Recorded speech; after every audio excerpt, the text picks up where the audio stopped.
Comment ça va depuis LSFC? Eh bien, depuis LSFC, ça va super. Depuis, j'ai fait un combat chez moi, donc à Castres, un événement local où j'ai pris un adversaire Ayoub Boumkis qui était bien classé donc en Europe et en France aussi. Donc j'ai volé la petite place numéro 1 à Patrick de Belgique. Je le salue d'ailleurs. Et du coup, tout va bien. J'ai gagné ce combat du coup par KO au 4e round. Donc voilà les nouvelles depuis. Et maintenant, je suis de retour avec LSFC pour briller au Glory cette fois-ci. Et alors à la salle en ce moment, comment ça se passe? Sur quoi tu travailles? Bah alors à la salle, là, je bouge un peu de partout. Donc j'ai attaqué la prépa déjà donc pour avoir 8 semaines de prépa. Donc j'ai attaqué, je vais faire 3 semaines à Paris ici à l'US Métro Bizo, donc la salle de Johnny Frachet. Donc je m'entraîne avec des gros noms. Et là, j'essaye d'axer un peu plus ma prépa sur du coup, le pied-point, étant donné qu'il va falloir s'illustrer dans ce domaine. Donc voilà, donc je m'entraîne avec des types comme donc Azael, Mehdi Ben Lagdar, Morgan Charrière qui va revenir dès qu'il aura combattu au Cash Warrior, on espère qu'il aura gagné. Donc plein de gros noms qui m'apportent beaucoup du coup. Et ensuite on va continuer la prépa 3 semaines à Marseille, pareil encore plus axé sur le pied-point avec notamment Wilson Varela. Qui a combattu dans des grosses organisations, qui a battu Youssef Bounganem, tout ça.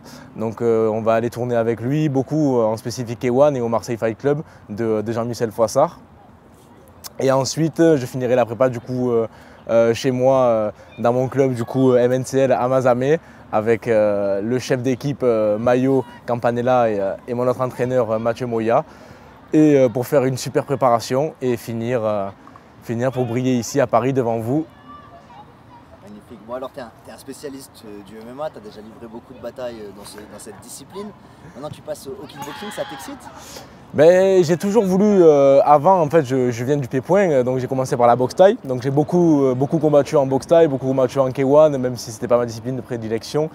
Mais en faisant la transition au MMA, j'ai toujours voulu, je me suis toujours dit, il me manque ce combat en pied-point sans protection, je voulais le faire. Et là, ça tombe, c'est la cerise sur le gâteau, c'est ce qu'il me fallait avant de commencer ma vraie carrière en MMA et plus pouvoir faire de retour en arrière ou plus pouvoir me consacrer aux deux.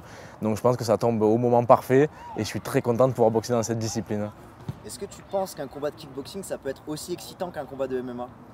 Alors pour moi c'est tout aussi excitant parce que dans tous les cas c'est ce que je fais même en MMA. Donc là il y aura qu'à se préoccuper du debout, la bagarre, ce qui arrive et ce que moi va partir surtout. Donc pas de défense de lutte, que de la bagarre, c'est ce que j'aime donc c'est parfait. Qu'est-ce que tu as envie de montrer là pendant ce combat? Là pendant ce combat j'ai envie de montrer qu'il y a des talents qui viennent du sud, de petites villes, qui s'entraînent beaucoup et qui ont la dalle surtout. Et je vais aussi montrer que je fais du dégât et qu'il va encore avoir un KO. Hein. Est-ce que tu peux parler un petit peu de ton adversaire maintenant? Alors mon adversaire, ce que je sais de lui, c'est qu'il est actuellement numéro 1 en welter en Allemagne. Je crois qu'il est classé numéro 12 si je ne dis pas de bêtises en Europe. Je sais que c'est un bon boxeur quand même. Là on est à un stade, à un niveau, même si c'est amateur, c'est quand même un assez bon niveau. Donc tout le monde arrive à être à peu près complet. C'est boxer, c'est lutter, c'est tout faire. Et donc lui, j'ai pu voir 2-3 passages de ses combats et j'ai vu qu'il boxait pas trop mal, mais bon, pas assez bien pour moi, mais on verra ça le 9 septembre. Est-ce que tu peux adresser un petit message à la caméra qui sera livré à ton adversaire? Alors bon Marco, j'espère que tu te prépares bien, mange pas trop, sois au poids et surtout prépare-toi bien parce que je vais te faire une guerre, je te jure, devant tout Paris. Et même si c'est en carte préliminaire avec l'Assure FC, on va faire lever la foule.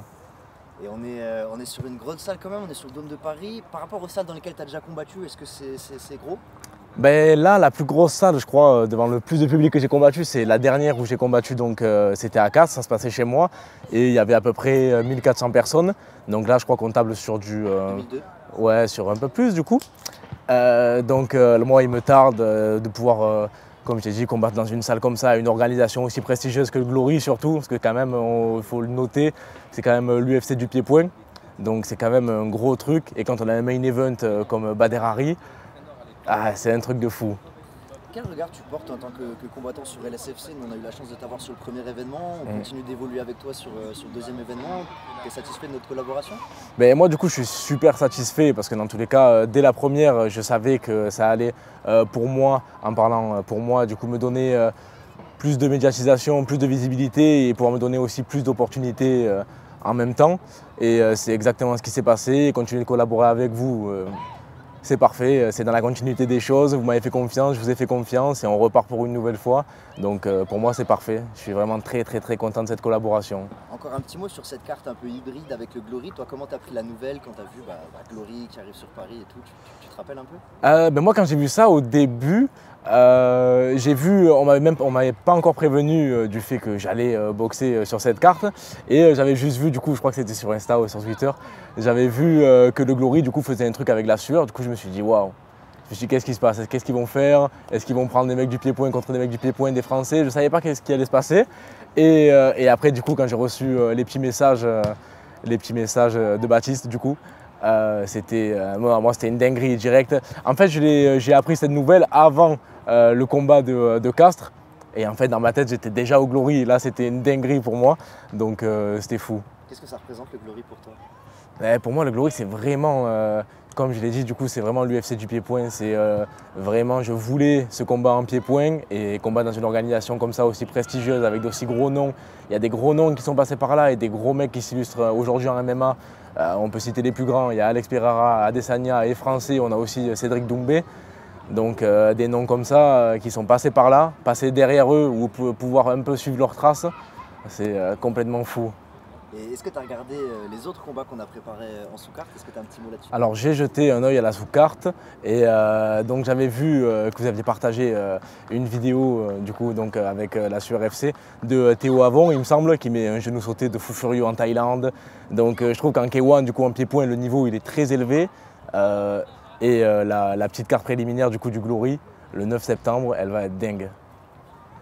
Merci d'avoir pris le temps de nous répondre. J'ai une dernière question. Est-ce que tu as un petit message pour le public, leur donner envie de venir te voir? Les gars, exactement le même message que je vous avais dit pour le premier LSFC. Maintenant, c'est le deuxième. Mais vous savez ce que ça donne à chaque fois que je combats. C'est une guerre. Donc, si vous voulez voir un KO, du sang, vous savez où il faut venir le 9 septembre. Et si c'est pas moi qui mets du sang, il y a Bader Hari, donc ça va.